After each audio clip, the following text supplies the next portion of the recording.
Ok. Jæja, þá byrjum við. Við byrjum að óska ykkur gleðisnýs árs en í dag er fyrstu bæðstundar fundur þessa árs 2006.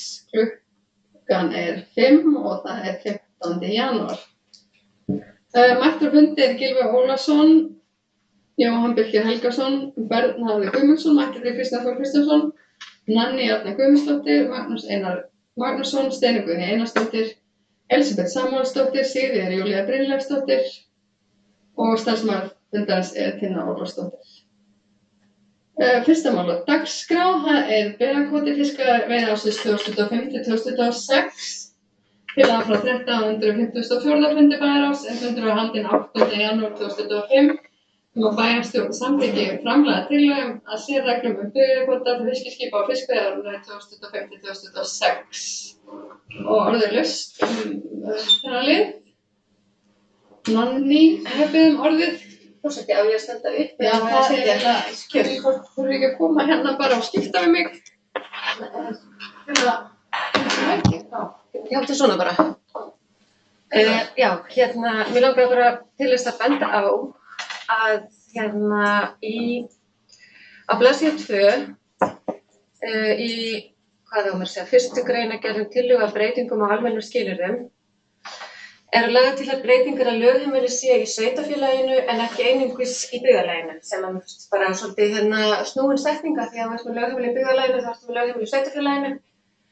Þannig að hvort það megi ekki breyta setningunni að lögheimili sé aðeins í sveitarfélaginu. Bara snúið að hafa en fyrst held ég að ef þú ert með lögheimili í byggðarlaginu þá verður einhvern veginn ekki með lögheimili í sveitarfélaginu. En annað var það ekki, bara þetta. Já, orðið er þá ennþá laust og Sigríður Júlía beðið orðið. Já, forseti, bæjarfulltrúar og aðrir tilheyrendur. Þetta snýst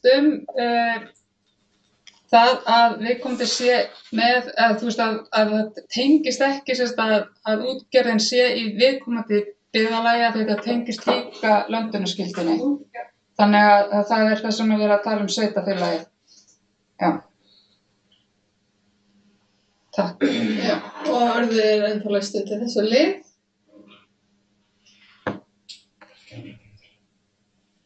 Nei, ég var benda á að segja hvað setning. Sigríður beðið orðið. Já, forseti og bæjarfulltrúar og aðrir tilheyrendur.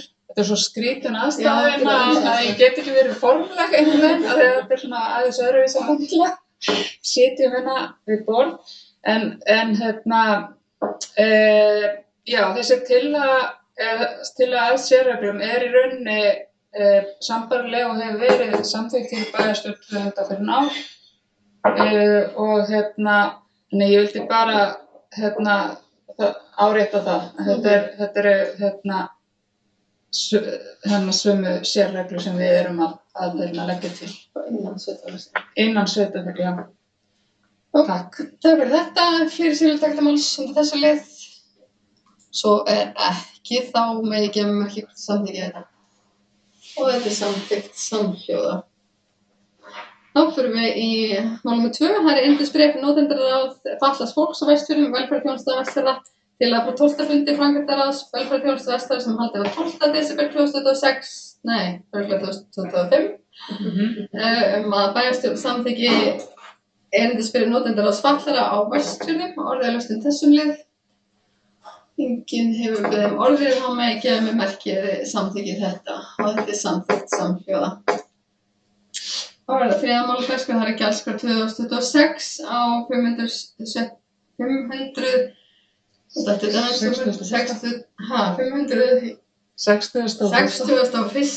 fundi bæjarstjórnar. Þannig klikkaði ég. Þann 20. nóvember 2025 var samþykkt gjaldskrá velferðarsviðs en villa var í gögnum málsins. Legg ég nú fram tillögu samþykkt uppfæra gjaldskrá velferðarsviðs þar sem tekjum vegna afsláttar á fasteignagjöldum aldraðra og öryrkja 2026 hafa verið hækkuð í samræmi við samþykkta tillögu velferðarnefndar á 493. fundi sínum þann 2. október 2025. Orðið er laust undir þessum lið og enginn hefur beðið orðið, þá megi ekki með merkið samþykki þetta. Þetta er samþykkt samhljóða. Þá erum við komin í fundargerð til kynningar og það er 4. mál.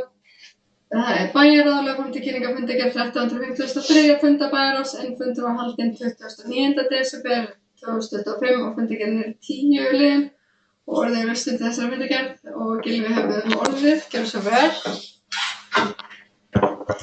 Já, forseti, bæjarfulltrúar og aðrir tilheyrendur.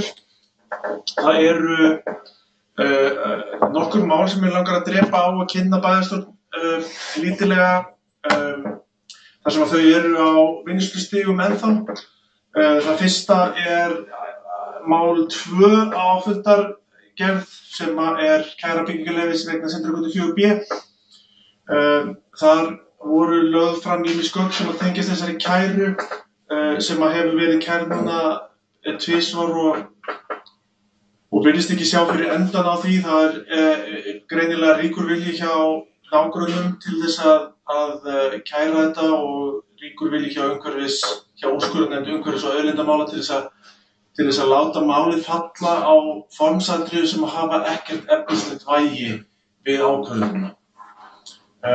Við höfum velt því fyrir okkur hér utan dagskrár hvort að heppilegt sé að afnema hverfisverndina eða með einhverjum hætti reyna að minnka vægi þessara verndar. Vandamáli í stóra samhenginu er þetta að þegar við erum komið deiliskipulag og aðalskipulag svo erum við að bæta við einu skipulagslagi fyrir neðan sem er hverfisvernd eða verndarsvæði í byggð eða önnur slík og svo erum við að bæta við enn einu sem er fyrir ofan sem er svæðisskipulag. Það eru komið 4 lög af bara skipulagum og þá bætast við allar reglugerðir, lög, boð og bönn. Og eftir því sem þessi stafli þykknar að þeim mun meira er hægt að þyrla upp á reiki og ég er bara mjög hugsi yfir þessu, ekki bara að það sé hægt að komast upp með að það sé hægt að kæra svona mikið, heldur líka að málin skuli þá falla okkur í óhag fyrir merkingarlaus formsatriði sem að í einu tilviki þarna var að mjög nánir samstarfsmenn sendi ekki tölvupóst eitthvað sem var algjörlega augljóst að lægi fyrir samþykki annars þeirra til hins þegar þeir höfðu unnið málið með mjög nánum hætti langa hríð. En það er óskoraður vilji allavega hjá mér og öllum þeim sem ég hef talað við að halda málinu til streitu og að þetta hús verði byggt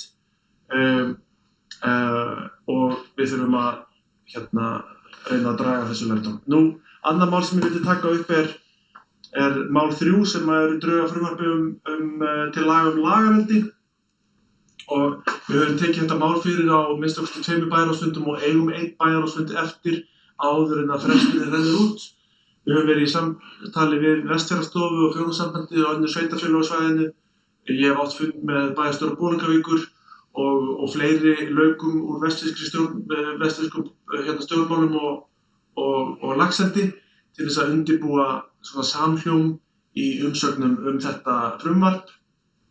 Við munum gera tillögu að því að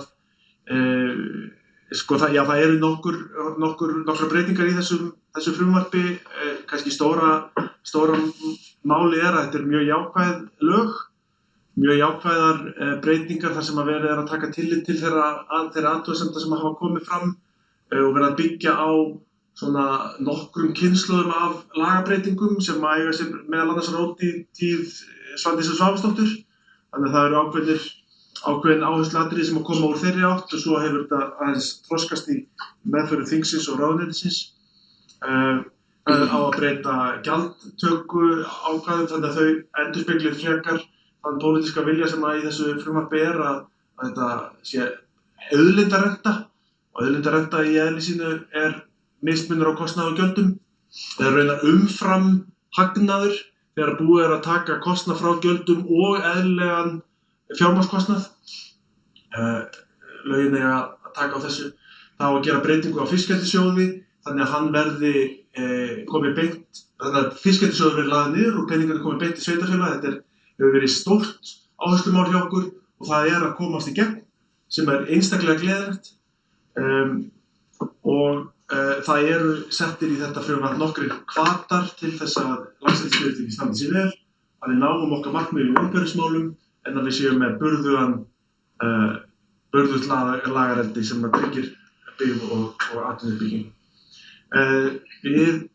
Það á að leggja líka niður umhverfissjóð sjókvíaeldis sem hefur verið samkeppnissjóður og í hans stað á að setja Hafrannsóknastofnun skýrar á fjárlög og það má hafa ákveðin samúð með þessum sjónarmiðum en ég held að það sé eðlileg krafa að ef að Hafrannsóknastofnun fær núna lengri tíma fyrirsjáanleika í fjármögnun á vöktun og rannsóknum í lagareldi að þá komi það skýrar fram í rekstri Hafrannsóknastofnunar og þá, bara svo ég segja hreint út, að þá það krafa að laxeldisdeild Hafrannsóknastofnunar verði í námunda við laxeldið og ekki í Hafnarfirði.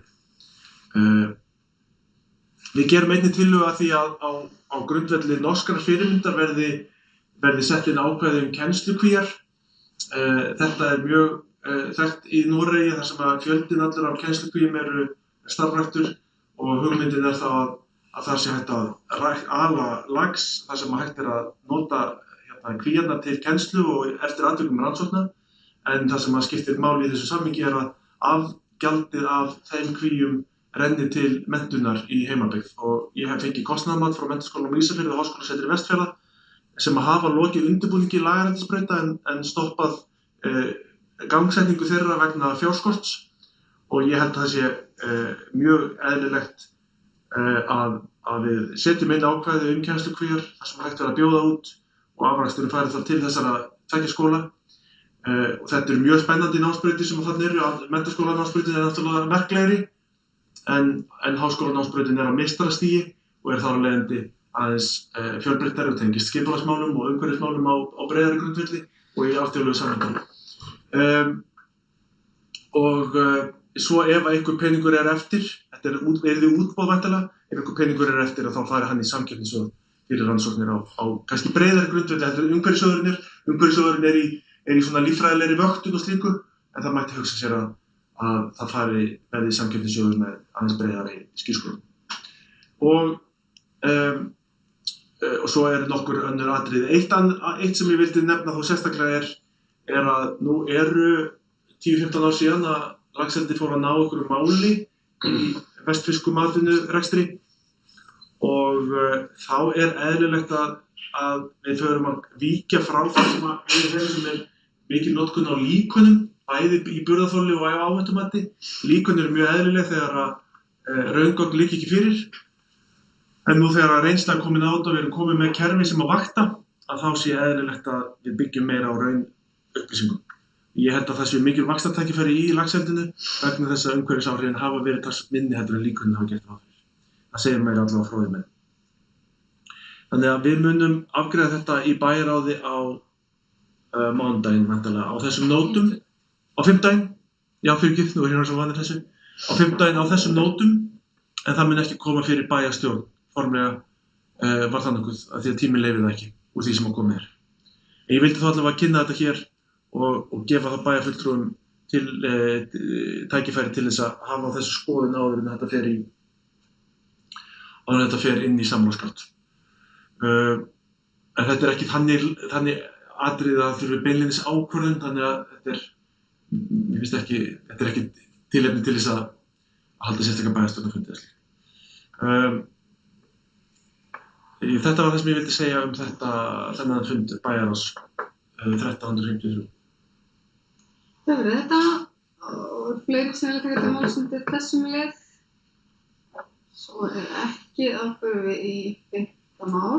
Það bæjarráð lögframdi kynningafundargerð 1354. Fundar bæjarráðs sem fundur var haldinn 8. janúar. Fundargerðin í 3 liðum og orðalistum til þessu lið. Fenginu beðið orðið, þá það lögframdi kynningar. 7. mál, Hafnarstjórn lögframdi kynningafundargerð 266. fundar Hafnarstjórnar en fundur var haldinn 17. desember 2025 og fundargerðin í 5 liðum og orðalistum til þessu lið. Nanný, beðum orðið. Já, takk. Mér langaði til þess að ræða fundargerð Hafnarstjórnar fjárfestingarliðinn, forseti.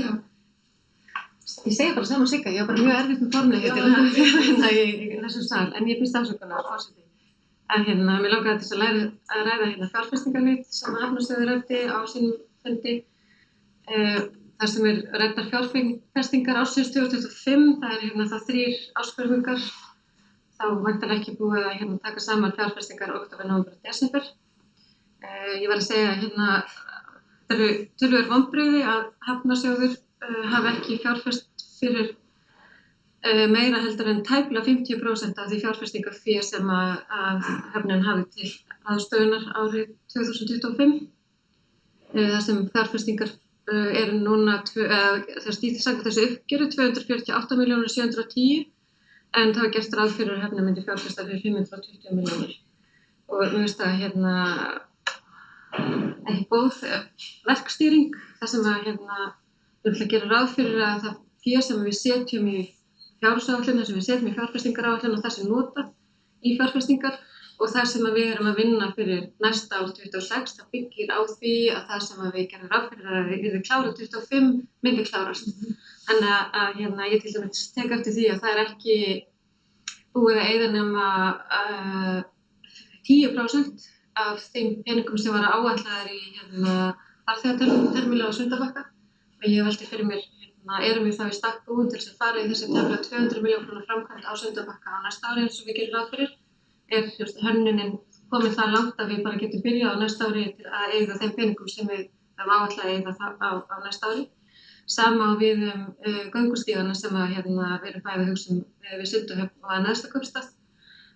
Það inn á við 10% fyrir Sundahöfn göngustígin og rétt rúmlega 10% sem hefur verið notað í neðsta kaupstað. Ég reyndi að kemur fram að þessi verið að skoða eitthvað tilboð sem barst í október, en við vitum að október, nóvember og desember eru kannski ekki mánuðir þar sem við erum í framkvæmdum. Það eru meira mánuðir þar sem við erum að ljúka framkvæmdum og meðan janúar, febrúar og mars eru mánuðir þar sem við förum í útboð til að vera klár af því við vitum líka að höfnin mjög upptekin, sérstaklega júní, júlí, ágúst, þannig það heldur ekki tíminn þar sem að starfsmenn hafnarinnar eiga að vera að vinna í framkvæmdum. Þannig að ég vildi bara lýsa yfir þessum vonbrigðum og mér langaði til þess að, ég veit ekki samt nákvæmlega hvort að þetta eitthvað bókun, en myndi gjarnan vilja fá minnisblað inn í bæjarráð frá hafnarstjóra stöðu mála, hvar verkefnin eru stödd og hvort hann telja það sé ástæða til þess að endurskoða þá fjárfestingaráætlun okkar fyrir 26 út frá þeim fjárfestingum sem ekki hefur verið farið í 25. En það verður kannski einhver hjálpa mér hvort að ég þurfa að bóka það.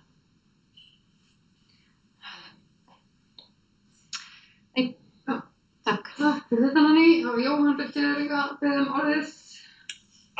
Já, forseti, bæjarfulltrúar og aðrir tilheyrendur.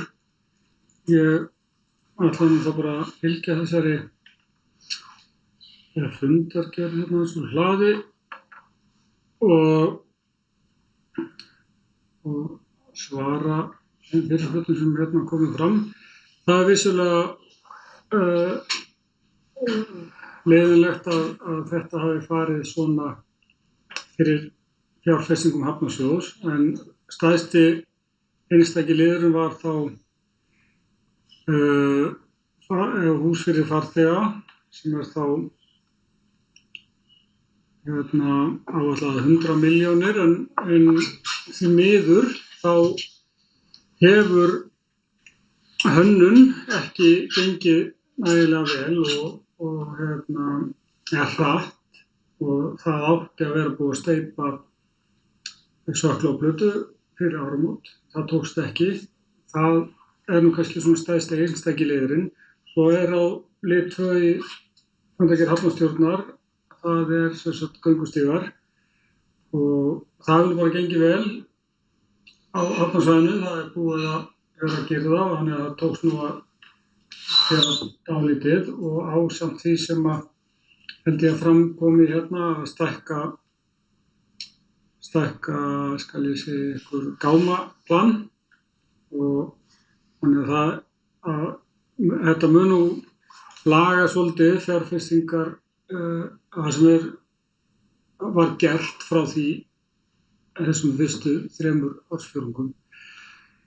En ég get alveg tekið undir það. hefði mátt ganga betur og það hefði, ef að við hefðum séð hvað í stefndi, þá hefði verið hægt að breyta fyrrum kúrs og færa þá verkefnin yfir á önnur verkefni sem voru tilbúin. En það nú alveg, getur bara tekið undir það og getur fá inn í bæjarráð, svona minnisblað þetta og það árið 26 sambærilegt eða jafnvel meiri fjárfestingar og það þarf að tryggja það að stoppi ekki á einhverju svona. Fleira var það ekki. Takk fyrir þetta og Gylfi hefur beðið orðið eins og vel. Já, forseti, bæjarfulltrúar og aðrir tilheyrendur. Ég vil bara setja aðeins nýjan vinkil í þetta þessa umræðu að hafnir í B-hluta eiga til lengri tíma litið að vera á núlli. Og ef að það verður ekki til kostnaðar að þá eru gjaldskrárnar ekki sanngjarnar miðað við það. Þannig að það er ennþá meiri ástæða til þess að nota peninginn, annars við getum ekki rukka fyrir það ef við framkvæmum ekkert. Takk fyrir þetta, Gylfi. Og er það lausnin til þessu lið og beðið orðið, þannig að þetta er lagt fram til kynningar. Nú erum við komin í 7. mál, það er nefnd byggingu á slökkvistöð í Skutulsfirði. Lögð fram til kynningar að fundi gerð 10. fundar nefndar byggingu á slökkvistöð í Skutulsfirði en fundur var haldinn þann 22. desember 2025. Fundargerðin er í tveim liðum og orðið er lausnin til þessari fundargerð. Við beðum orðið þetta lagt fram til kynningar. Það er 8. mál, nefnd framtíðarhúsnæði leik- og grunnskóla í Skutulsfirði. Lögð fram til kynningar fundi gerð 1. fundar nefndar framtíðarhúsnæði leik- og grunnskóla í Skutulsfirði en fundur var haldinn 17. desember 2025. Fundargerðin er í tveim liðum og orðið er lausnin til þessu lið. Og enginn við beðum orðið þetta lagt fram til kynningar. Og 9. mál, skipulagsmannvirkjanefnd, lögð fram til kynningar fundi gerð 615. fundar skipulagsmannvirkjanefndar fundur var haldinn 8. janúar 2026. Fundargerðin er í 7 liðum og orðið er lausnin til þessu lið. Og Nanni hefur beðið orðið. Já, takk fyrir. Forseti. Bæjarfulltrúar og aðrir tilheyrendur. Mig langar til þess að ræða fundargerð skipulags- og mannvirkjanefndar. En fyrsti fundur á nýju ári var haldinn 8. janúar og skemmtilegt að segja frá því að þar vorum við að funda í kjallara safnahússins í þar sem áður var þvottahús og strauherbergi. Rifjast upp margar góða minningar, eldgamlar minningar þegar ég heimsótti ömmu minni í strauherbergið að bælla pening í gamla daga. En það var nú ekki þannig stemming hjá okkur í Stíf og mann. Við vorum að ræða mjög mikilvæg mál. Og ég ætla að stökkva bara hérna yfir það helsta. Fyrir jól þá fengum við bréf frá Vegagerðinni að þeir óskuðu eftir heimild til að taka alla niður vegi af vegaskrá. Okkur fannst þetta skrýtin bón og vildu fá aðeins meiri upplýsingar. Starfsmanni sviðs umhverfis- og eignasviðs var falið að óska eftir frest á athugasemdum og setja sig í samband við lögfræðingssambands íslenskra sveitarfélaga sem hann nú gerði. Og niðurstaðan var eiginlega bara nóg. Þetta var bara blindgalt að við fengum ekki heimild til þess að fá, eða fengum ekki frest á umsókn. Þannig að það gerðist bara það sem við óttuðumst að 1. janúar þá var Vegagerðin búin að fella niður þessa vegi. Það hins vegar vakti okkur til umhugsunar við gerð aðalskipulags að þá þurfum við að vera mjög nákvæm á því hvar þéttbýlismörk liggja. Þannig að við séum að ekki að teygja úr þéttbýlinu á óþörfu þar sem að Vegagerð á vegi fyrir utan þéttbýli en ekki innan. Þannig að við verðum bara að nota okkar stjórnsýslulegu tól og tæki eins og ríkið. Þannig að við ætlum að skoða þetta mjög grundigt þegar við förum í að skoða þéttbýliskartna aðalskipulags. Svo erum við með 4. mál þar sem við höfum fengið til okkar erindi frá 2 íbúum í Hnífsdal, undirskrifað að nær öllum íbúum í Hnífsdal, við erum að fella niður 2 byggingarlóðir, þá Hnífsdalsvegi 8 og 10. Við skoðum þetta mál mjög vel, við báðum starfsmenn sviðs að fara yfir og skila minnisblaði sem hún skilaði þá inn á þessu fundi. Það var þá aðallega til að skoða kostnað sem myndi falla til við að færa stóra spennulögn sem að Orkubúið á þarna undir, sem áður var þar sem gatan lá einu sinni en núna inn á miðri lóð og vatnslagnir sveitarfélagsins liggja þar sem stað. Hún athugaði þetta og lagði svo fyrir okkur minnisblaðið og það kemur í ljós að kostnaður við að færa þessar lagnir er hverfandi miðað við þær tekjur sem sveitarfélagið mun hafa af gatnagerðargjöldum, því það eru þarna 3 lóðir sem að liggja hlið við hlið. Einnig gerum við ráð fyrir því að svo við byggingu húsa þá munum við fá fasteignagjöld og útsvar af væntanlegum íbúum í þessum húsum. Þannig að í öðru samhengi þá ræddum við líka aðalskipulag þar sem við erum búin að setja áherslur að hafa byggingarlóðir lausar í öllum byggðakjörnum sveitarfélagsins. Við erum að stækka og okkur er að fjölga. Til gamans þá held ég okkur hafi fjölgað rúmlega 400 manns síðan 2022. Þannig að það er fjölgun í sveitarfélaginu og við verðum að hafa tiltækar byggingarlóðir fyrir fólk sem hefur áhuga að setjast til að. Og stefnan okkar er að fólk hafi val að setjast að í öllum byggðakjörnum. Þannig að og þar sem þessar 2 lóðir eru einu lóðirnar í Hnífsdal sem eru utan hættusvæðis, þá bara fannst okkur ekki stætt á því að taka þær af lóðaskrá. Og þess vegna neituðum við erindi þessar 2 einstaklinga. Skemmtilegt frá því að segja, liður 5 var einmitt umsókn lóð, þessa sömu lóð þar sem það var í 4 beiðnum að fella af lóðalista. Liður 6 er hraðhleðslustöðvar. Það hefur verið mikil ásókn í að koma upp hraðhleðslustöðvum á Ísafirði. Við vorum ekki með tilgreint nein sérstök svæði fyrir það, þannig að skipulagsfulltrúi hefur verið að skoða það í samræmi við vinnslu á miðbæjarskipulagi. Nú liggja fyrir 3 tillögur af bílastæðum með rafmagnsleiðslum. Við ákváðum að þessar tillögur verða fínar, földum skipulagsfulltrúa að útfæra staðsetningar nánar þar sem það á eftir að málsetja þessi svæði og svo í rauninni þá mun þetta verður auglýst.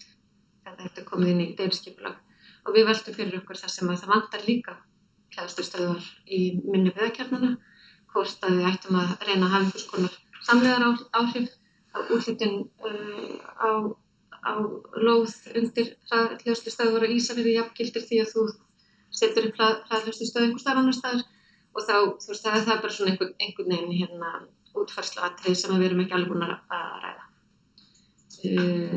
Annað er ekkert sem ég ætla að ræða Takk fyrir. Hún þetta og Gylfi að beðum málið.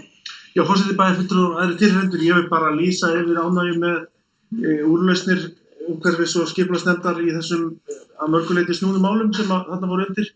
Ég var mjög ánægður með þetta, með úrlausnina í Hnífsdal, að það sé komin aðeins skýra í stefnumótun í hraðhleðslustöðvunum. Mér gramdist þegar umsóknirnar bárust og við þurftum að segja nei af því að það var ekkert í skipulagi og þá verðum við bara að taka af skarið og setja það inn í skipulag eða með öðrum hætti liðka fyrir því og gera það þá með þessum opna hætti sem að mér finnst heppilegt að þetta sé þá bara búið út auglýst með einhverjum hætti. Ég geld varhug við að við flækjum þetta of mikið með því að bæta kjörnunum við og hengja óþarfa skilyrði. Nógu erfitt er að koma þessum hleðslustöðvum upp heldur en að fara að bæði fara í skipulagsbreytingarnar og tengja þetta við eitthvað annað á hinum stöðunum. En ég skil úr hvað aftur það kemur og ég held að það væri kannski heppilegt að við í öllu falli tökum skref eitt sem er að útnefna staf á hverjum stað fyrir sig. Á einhverju stöðum er það meira að nú þegar komið. Ég meina við sundlaugarnar hefur verið vinsælt. Það eru hleðslustöðvar til dæmis á Þingeyri. Þannig að ég fagna þessu. Já, orðið ennþá laust undir þessum og Jóhann Birgir beðið orðið fyrir svar. Forseti bæjarfulltrúar, ég vil bara benda á sem sagt varðandi lið, já nú, hvað er það nú? 2 og 3, að ef við ætlum að endurskoða þéttbýlismörkin, þá annar hengur á þessu, það er þeir sem að búa svona fyrir utan svokallað þéttbýli, þeir greiða hærra raforkuverð en hinir sem inn í þéttbýlinu. Þannig að við þurfum kannski líka að gæta þess að vera ekki eingöngu að hugsa vegina, heldur að líka að koma til móts við íbúana að þeir séu í þéttbýli og greiði þá sama verð. Það var alltaf sem séu að koma að. Þetta mjög svo góð. Takk fyrir þetta, Jóhann Birgir. Og Forseti vil taka til máls undir þessu lið. Svo ekki að þetta er lagt fram til kynningar. Það var komin 10. mál. Skólaíþrótta- og tómstundarálag fram til kynningar. Fundargerð 35. fundar skólaíþrótta- og tómstundanefndar. Fundur var haldinn 17. desember 2005 og fundargerðin í 6 liðum. Og orðið er laust og hann beðið orðið. Takk fyrir. Ég ætlaði bara að takk skólaíþrótta- og tómstundamennir, forseti, bæjarfulltrúar, aðrir tilheyrendur. Mér langar að þakka starfsfólki skólaíþrótta- og tómstundar sviðs fyrir frábæra dagskrá, frábæra umgjörð íþróttamann Ísafjarðarbæjar sem var haldinn á Logni á sunnudaginn, þar sem við útnefndum bæði íþróttamann og efnilegasta íþróttamanninn. Við vorum að leika okkur með F í þessu tilfelli, þar sem að Freyja Rún, Fatay voru útnefnd sem annars vegar Fatay sem íþróttamaður Ísafjarðarbæjar og Freyja Rún sem efnilegasti íþróttamaður. Og Haukur Fjölnisson, þar sem að við fengum líka F. Takk. Takk fyrir þetta. Það fleiri sem vilja taka til máls um þessu lið. Svo ekki, þá dagskráin tæmd og fundur slitið 17:36.